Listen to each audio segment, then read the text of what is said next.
A ver, ¿no les ha pasado que miden algo 2 veces y ¡zas! Les dan resultados un poquito distintos? Pasa al cocinar, en un proyecto de carpintería, incluso en un laboratorio de alta tecnología. Esa medida perfecta siempre parece que se nos escapa. Bueno, hoy vamos a desglosar exactamente por qué pasa esto y cómo la ciencia se las arregla para manejar esta realidad. Ok, vamos a entrar de lleno en esto. La pregunta parece súper simple, ¿no? Pero la respuesta toca uno de los pilares de toda la ciencia experimental. Y la verdad, para ir al grano, es que no. No es posible medir algo con perfección absoluta. Y entender el por qué es de hecho la clave para comprender cómo construimos el conocimiento. Miren esta imagen. Es algo tan simple como una regla midiendo un bloque. Fácil, ¿cierto? Pero pensemos un segundo. ¿El borde del bloque está exactamente en 5.2 centímetros? ¿O será 5.21? ¿O quizás 5.19? Esa pequeña duda, esa estimación que hacemos entre dos rayitas, esa es la incertidumbre. Y está en todos lados, en cada una de las medidas que tomamos. Entonces, si la perfección no existe en la medición, ¿cómo es que la ciencia avanza? Bueno, pues lo hace de una manera muy pero muy inteligente. En lugar de hacerse la loca e ignorar la imperfección, la abraza, la mide y trabaja con ella. Y esto nos obliga a redefinir una palabra que todos usamos casi siempre para mal: error. Y este es el punto clave, el cambio de chip que tenemos que hacer. En el día a día, un error es, bueno, meter la pata. Pero en ciencia, el error es en realidad una medida de nuestra confianza. Es la forma honesta de decir, este es nuestro mejor valor y este es el rango donde creemos que está el valor verdadero. No es una equivocación, es todo lo contrario, es rigor científico. Ahora, para poder manejar toda esta incertidumbre, primero hay que hablar el mismo idioma. La ciencia ha desarrollado un vocabulario muy específico para nombrar los distintos tipos de error y las cualidades de una medida. Vamos a revisar los conceptos más importantes. Estas 4 dianas lo ilustran perfecto. Pensemos en la diana de abajo a la izquierda. Los tiros están por todos lados, o sea, hay poca precisión.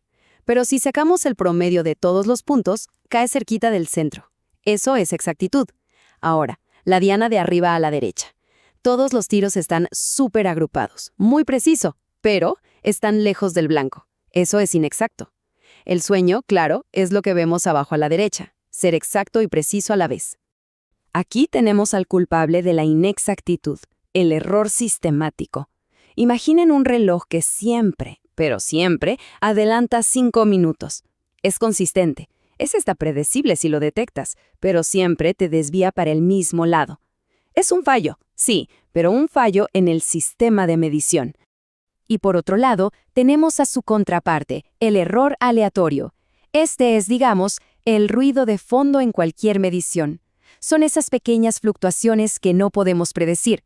Una corriente de aire, una pequeña variación en nuestro tiempo de reacción. Estos errores hacen que las medidas se dispersen alrededor de un valor y son, la verdad, imposibles de eliminar del todo. A ver, pongámosle ejemplos para que quede clarísimo. El tiempo de reacción al usar un cronómetro. A veces te adelantas un pelín, a veces te atrasas. Eso es aleatorio, ¿cierto? Pero si la regla que usas tiene el 0 mal impreso, todas tus medidas van a estar mal de la misma forma. Eso es sistemático. Saber cuál es el primer paso para poder controlarlos tiene... Ok, perfecto. Ya entendimos que cada medida por sí sola tiene un error.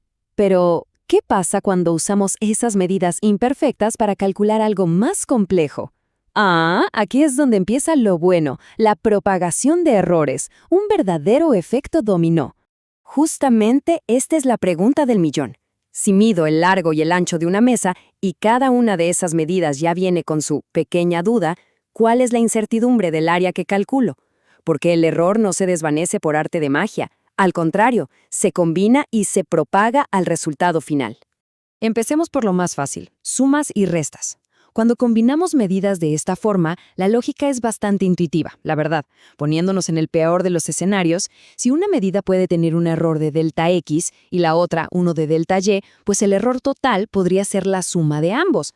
Así que, para estar seguros, la incertidumbre total es simplemente la suma de las incertidumbres de cada parte. Vamos con un ejemplo para que esto se entienda bien.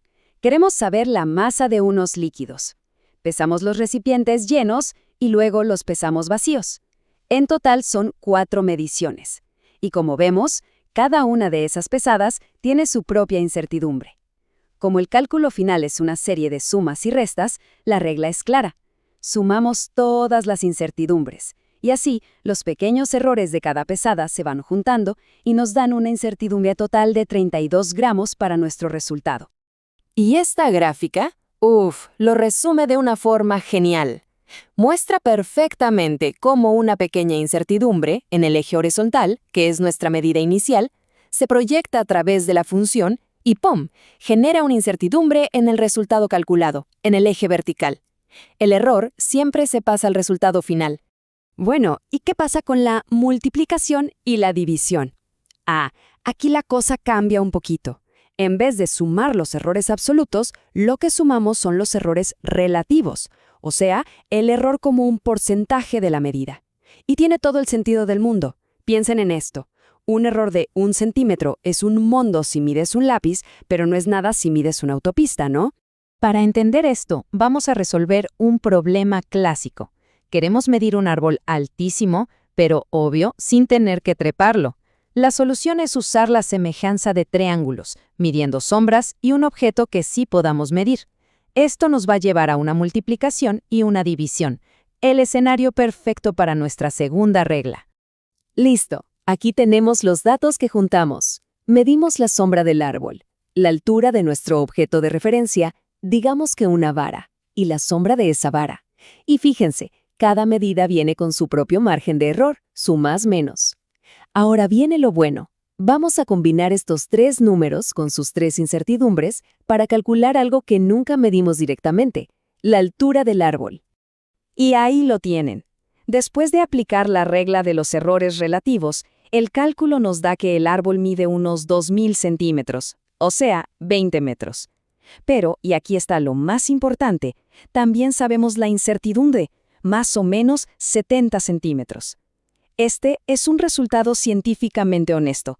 No solo decimos mide esto, sino que también decimos y estamos así de seguros de esa medida.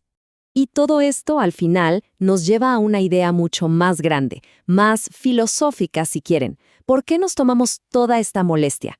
Porque la propagación de errores es, en el fondo, un ejercicio de pura y dura honestidad intelectual. Esta cita lo dice todo, ¿no? La ciencia no avanza pretendiendo que tiene respuestas perfectas.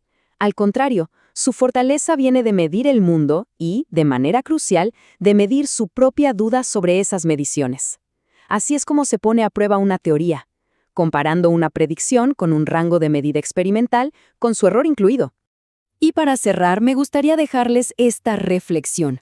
Este principio de honestidad no tiene por qué quedarse en el laboratorio. Pensemos un poco. En las predicciones económicas, en las encuestas políticas, hasta en nuestras propias opiniones. ¿Qué tan seguido presentamos nuestras ideas como si fueran certezas absolutas, cuando en realidad se basan en datos que también tienen su incertidumbre? Quizás si aprendiéramos a comunicar no solo lo que creemos saber, sino también qué tan seguros estamos de ello, podríamos tener debates mucho más constructivos y tomar, al final, decisiones más sabias.